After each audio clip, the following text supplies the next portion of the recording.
Salam, xoş gördük sizi əziz müdavimlər. Bugün İskəndərnamə poemasının ikinci hissəsi olan İqbalnamənin izahını verəcəm.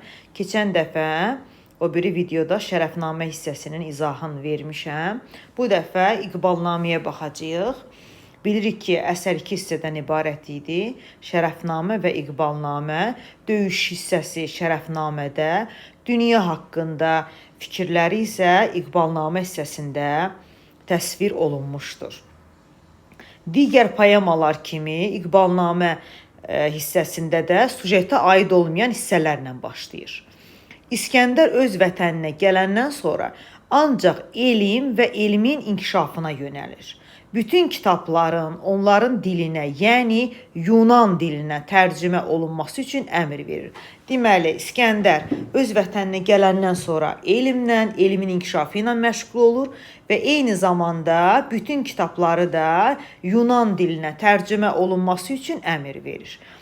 Elmlə, hünərlə başqa cür heç kəsə üstünlük eləyə bilməz.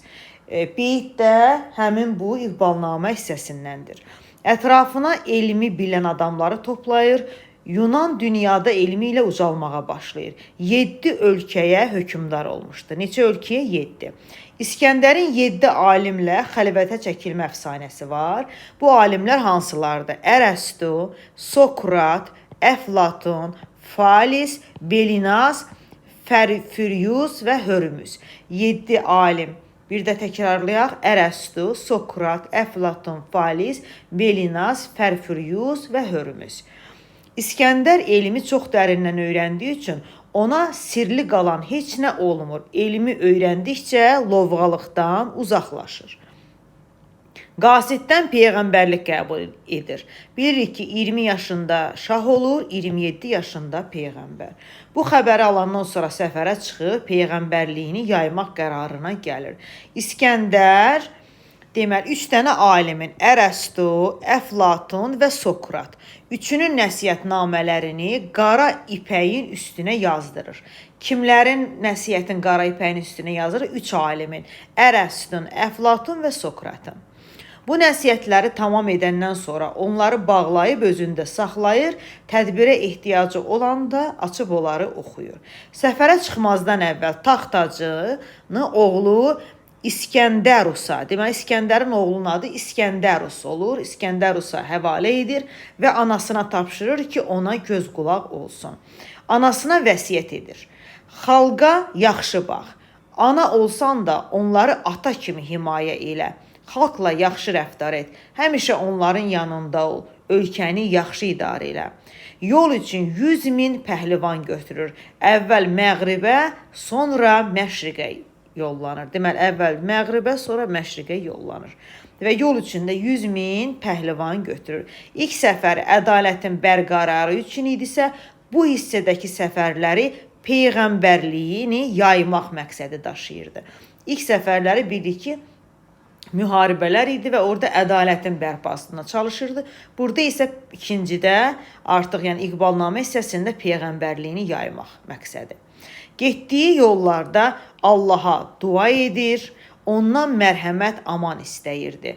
Misirdən çıxandan sonra elə bir yerə çatır ki, həmin yerin Beytül Müqəddəsin əhalisi ondan kömək istəmişdi.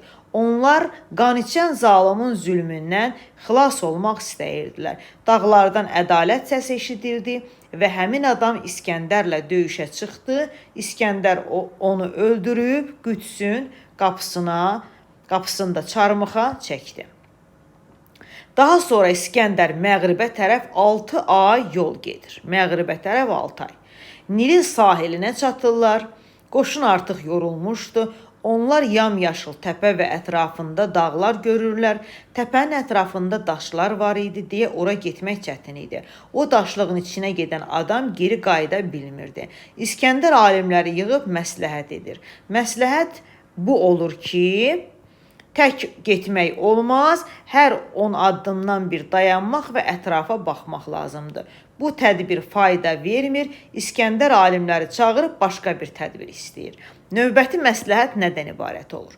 Növbəti məsləhət o olur ki, elə bir adam tapmaq lazımdır ki, həm hünərli, həm vicdanlı olsun ki, getdiyi yerlərdən dəqiq məlumat versin. Yazı yazmağı bacarsın. Oğlu olsun ki, oğlunu da özü ilə aparsın. Qələmlə yazıb arxaya övladına versin. Övladı onu dərd qəmdən qorusun və yazıları arxaya bizə çatdıra bilsin. Bu növbəti məsləhətdir. Bir qoca tapıb oğlu ilə ora yola salırlar. Bir müddət sonra oğul geri qayıdır. Atası namədə yazıb ki, yollar tozdur və toz adamı bezdirir. Yollar nə qədər çətindir ki, onu geri qayıtmaq istəmirsən.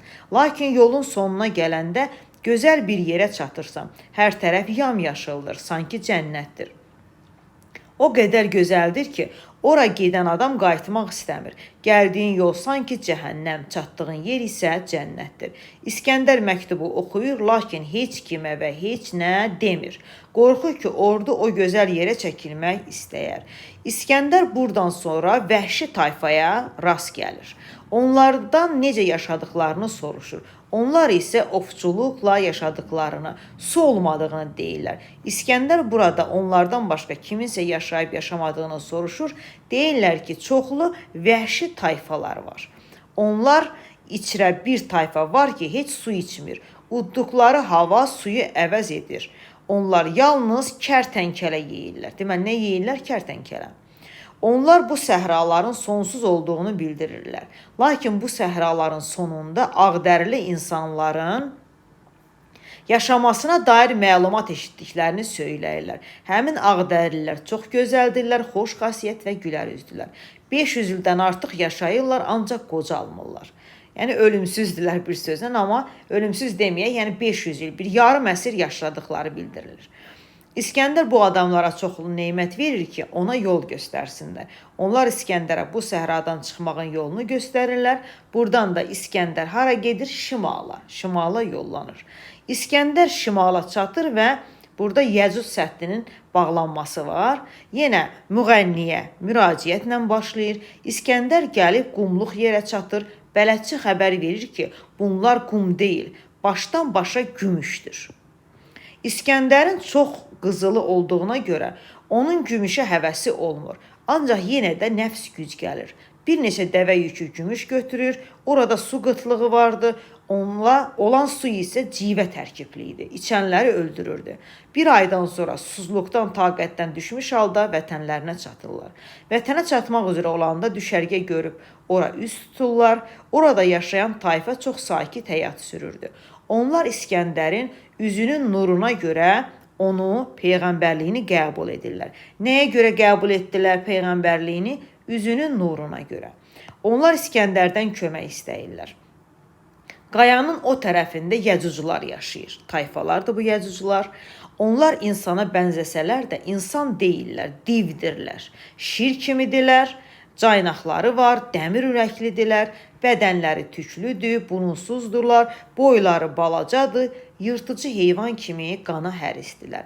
Çox yeyib doymurlar, sürətli qaçırlar, Allahı tanımırlar, o tərəf yeyirlər, sürətlə artırlar. Bir ölənin yerinə 1000 nəfər doğulur. Onlarda ölünü dəfni yoxdur, öləni yeyirlər. Bir yaxşı şey odur ki, məzar yoxdur. İldə bir dəfə onların yerinə əjdaha enir, onlar bu əjdahanı yeyir və yorulub düşüb qalırlar. Arada bir bizə hücum edirlər, biz onlardan qurtulmaq üçün dağlara çıxırıq, çünki onlar dağa çıxa bilmirlər. Deməli, bunların bir dənə zəif cəhət odur ki, bunlar dağa çıxa bilmirlər. Qalan, yəni tüklüdülər, burunsuzdular, yırtıcı heyvan kimi qana hərisdirlər, Allahı tanımırlar, yəni bir çox mənfi xüsusiyyətlər sadalanır. İskəndərdən xahiş edirlər ki, bizi bu bəladan xilas elə. İskəndərin tədbiri nədən ibarət olur? Poladdan hündür sədd çəkdirir. Daha sonra cənnət kimi bir yerə gəlib çatırlar. Bura haradır? Xoşbəxtlər ölkəsi. Nizaminin xəyali dövlətidir. Hamı heyran olur, sürü var, çoban yoxdur, hasar divar yoxdur, ağaclar meyvə ilə doludur. Kim meyvəyə əl uzatsa qıc olur. Qoyun tutmaq istəyəni qızdırma tutur. Ordudan 2 adam bu hala düşəndən sonra İskəndər əmr edir ki, heç kim heç nəyə əl vurmasın. Şəhərin darvazası yoxdur, yəni. Buranın əhalisi haqsızlıq nə olduğunu bilmir, yalan danışmır. Acizlərə, əlsiz ayaqsızlara kömək edir. Bu ölkədə hamının varı bərabərdir. Bütün sərvət əhli arasında bölünür. Yəni nə qədər sərvət varsa əhali arasında bölünür. Şəhər əhalisi fitnə fəsadın nə olduğunu bilmir. Birinin dərdi, qəmi varsa hamı ona şərik olur. Şadlıqda hamı iştirak edir. Bu ölkədə bir nəfər də yaramaz adam tapılmaz. İnsanların hamısı saf ürəkli və təmizdir. Burada sağlamlığa çox diqqət yetirilir. Ölənlər yalnız çox yaşlanmış qocalardır. Ölən adama burada yas tutulmur. Çünki onlar bilirlər ki, yas tutmaq ölümə çarə deyildir. Hamı birlikdə əkir, birlikdə yeyir. Ölkədə kin və ədavətdən əsər yoxdur. Şikəstlərə, acizlərə gülməz, onlara elliklə kömək edərlər. Şəhərin bu qayda qanunu pozan olarsa, onu öz aralarından qovarlar. Ölkə saadət və sevinclə qaynayır, əməyi sevməyən yoxdur. Yəni, bura xoşbəxtlər ölkəsidir. Mənfi heç nə yoxdur burada demək olar ki. Şəhərin adamları qonaq sevərdilər. Onları burada çox yaxşı qarşılayırlar. İskəndərin şərəfinə ziyafət verilir. Bu yer İskəndərə maraqlı gəlir. Şəhərin bu cür olma səbəbini soruşur. Cavab nə olur? Biz bu düzlükdən heç vaxt azmarıq. Əyrilik yolunu tanımırıq. Yəni biz əyrilik yolunu tanımırıq deyir. Düzlükdür bizim yolumuz. Orada peyğəmbər olduğunu deməyə utanır, öz fatihliyindən, dünyanı tutmaq niyyətindən peşman olur. İskəndər düşünür. Dünyada belə yer olduğunu bilsəydim, heç bu qədər ölkə işğal etməz, gəlib burada yaşayardım. Bu insanların dinini qəbul edər və ömrümün sonuna qədər bunların içində qalardım. Bu şəkildə düşünsə də İskəndər burada qalmır. Yunanistana doğru hərəkət edir. Sonra İskəndərin Ruma qayıtması hissəsi var.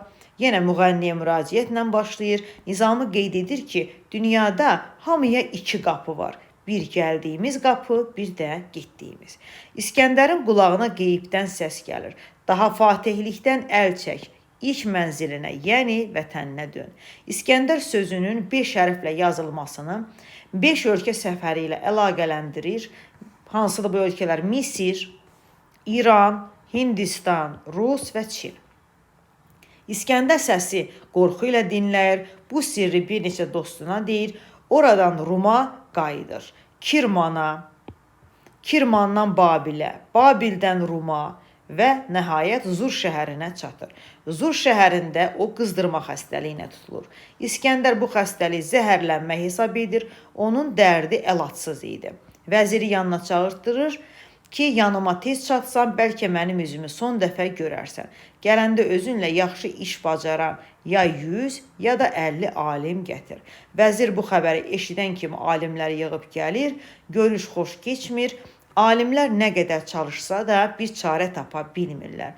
Münəccimlər də fala baxıb, yaxşı şeylər görmürlər. İskəndər ölüm ayağında olduğunu bildiyi üçün günü-gündən daha da sarsılıb solur və İskəndərin son sözləri gəlir. İskəndərin son sözləri nədən ibarətdir? Mənim yolum sonu görünməyən yoldur artıq. Hanı mənim ordum? Gəlsin ölümümün qabağını kəssin. Hər düşməni qovan ordum gəlsin görüm qızdırmamı qova bilərmi? Bütün dünyanı özümə tabe elədim. Ancaq ölümün qarşısında acizəm. Heç kim mənim qədər müharibə aparmayıb. Çox yerlər gəzmişəm. Gördüyü işlər də sadalayır orada. Amma indi ölümün qarşısında aciz qalmışam. Məndən o dünyada soruşsalar ki, bu dünyada nə gördün? Deyərəm ki, heç nə görmədim. Özümü bir günlük körpə kimi hiss edirəm. 36 deyil, 30 min ildə yaşasam da cavabım bu olardı ki, mən bu dünyada heç nə görmədim. Bir sözlə İskəndər ölmək istəmir. Yəni yaşamaq istəyir təbii ki, bütün insanlar kimi. Və cəmi 36 il ömür sürür və deyir ki, 30 min il yaşasam da yenə yaşamaq istəyərdim. Ərəstun, Bəlinas, Əflatun, Valis, Sokrat, Hörmüz, Fərfuriyuşun adını çəkir, mənim üçün ağlamayın deyir, dua edin deyir. Anasını xatırlayıb ona məktub yazır. Anasının 4 ünsüdən ibarət olduğunu nəzərə çatdırır.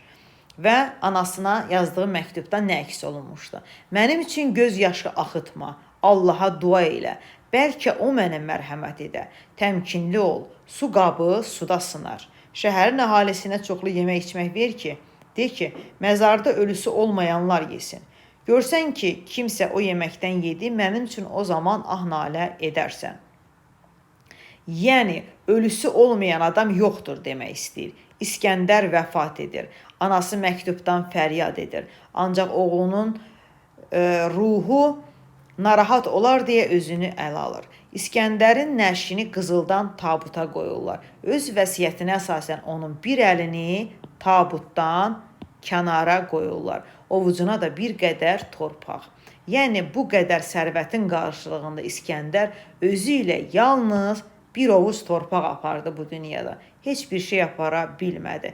Tabut Zur şəhərindən Misrə yola salınır. Atasının ölümündən sonra oğlu İskəndərusun nalə etməsi var. İskəndərus isə vəliəhd olduğunu deyirlər, lakin o qəbul etmir, ancaq ibadətlə ömür sürmək istədiyini bildirir.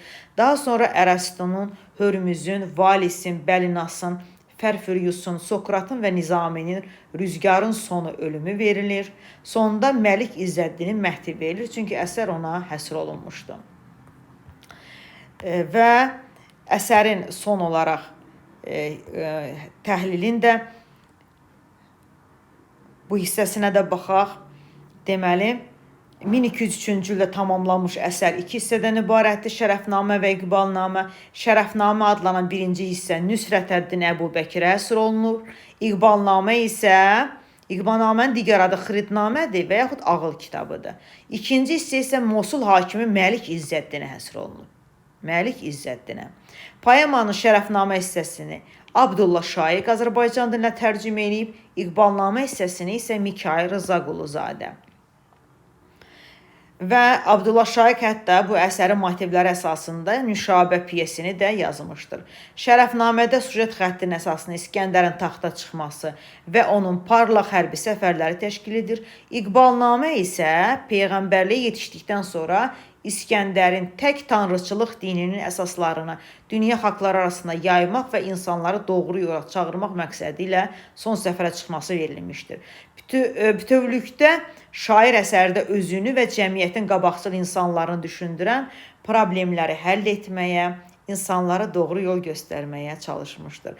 Poemanın hər iki hissəsi ənənəvi başlayır. Şərəfnamədə sujet daha bitkin xarakter daşıyır. İqbalnamədə isə daha mozaik səciyyə, yəni biraz burada uydurulmuş hissələr daha çoxdur. İskəndər Nizaminin sevə-sevə qələmə aldığı ideal qəhrəmandır, lakin o tam ideallaşdırılmayıb, bəzən yanıla bilən, bəzən bilmədən ədalətsizlik edən insan kimi təqdim edilir. Bunun nəticəsidir ki, biz bəzən İskəndərin qadına yuxarıdan aşağı baxmasına, bəzən təhlükəli vəziyyətə düşərkən qorxmasına, bəzən də insanlar arasında çox önəm verdiyi bir alim filosofu təpikləyib yuxudan oyatmasına da şahidlik edirik. Ancaq bütövlükdə İskəndər ümumbəşəri ədalət, xeyir, əmin-amanlıq, düzlük və rifah uğrunda mübarizə aparan obrazdır. Poemanın ikinci hissəsində Peyğəmbərlik səviyyəsinə qaldırılan İskəndəri Nizami xoşbəxtlər ölkəsinə gətirməklə fatihlik və dünyanı tutmaq kimi işlərin mənasız olduğunu göstərməyə nail olmuşdur. Yəni, bu qədər qan tökmək mənasızdır. İnsan dünyadan heç bir şey aparmır. Nüşabə surəti Nizaminin sevə-sevə yaratdığı qadın obrazlarından biridir. O türkdür. O poemanın Şərəfnamə hissəsində Bərdə hökümdarı kimi təqdim olunmuşdur. Nüşabənin ağıllı və ədalətli bir hökümdar obrazı kimi yaradan Nizami onun zahiri gözəlliyini də böyük ilhamla təsvir edir. Ölkəsi bolluq və neymət içərisində yaşayan Nüşabə həm də insan sərrafıdır. Özünü elçi kimi təqdim edən İskəndəri tanıyır, ona lazımi hörmət, ehtiram göstərir, eyni zamanda öz şərəf və ləyaqətini də İskəndərə sübut edir. Və İskəndərin qarşısında nümayiş etdirməkdən də çəkinmir. İskəndərlə qarşılaşmada bu qadın hökümdar ona dərs verir. Ağıl, müdriklikdə, qoçaqlıqda kişilərdən geri qalmadığını sübut edir. İskəndər kimi bir dünya fatihinə ağıl öyrətmək missiyasını bir türk qızının müşahibənin üzərinə qoymaqla Nizami öz xalqının hər cəhətdən böyük fəzilətlərə sahib olduğunu göstərmişdir. Başqa poemalarında olduğu kimi İskəndərnamə poemasında şair öz xalqına və millətinə olan böyük məhəbbətini gizlədə bilməmişdir. İskəndərin ruslarla müharibəsində əsas həlledici zərbənin onun müttəfiqi olan türklər tərəfindən vurulması təsadüfi xarakteri daşımır. Burada Nizami öz xalqına necə böyük məhəbbət bəslədiyini bir daha təsdiqləyir. Başqa xalqlara pis münasibət bəsləməyə Nizami poemada ruslara qarşı antipatiya nümayiş etdirir. Bunun səbəbi isə rusların 10-cu əsrdə Azərbaycan bir sıra şəhərlərini, o cümlədən də Bərdəni xarabalığa çevirməsi ilə bağlıdır. Bu qədər. İnanıram ki, sizin üçün faydalı oldu. İskəndərnamə əsəri həqiqətən də çox maraqlı hissələrlə, çox maraqlı faktlarla zəngin olan bir əsərdir. 2 hissədən ibarətdir. Bu dəfə İqbalnamə hissəsinin izahını verdim. İnanıram ki, sizin üçün faydalı oldu. Kanala abunə olmağı və şərh yazmağı unutmayın. Bir daha təşəkkür edirəm.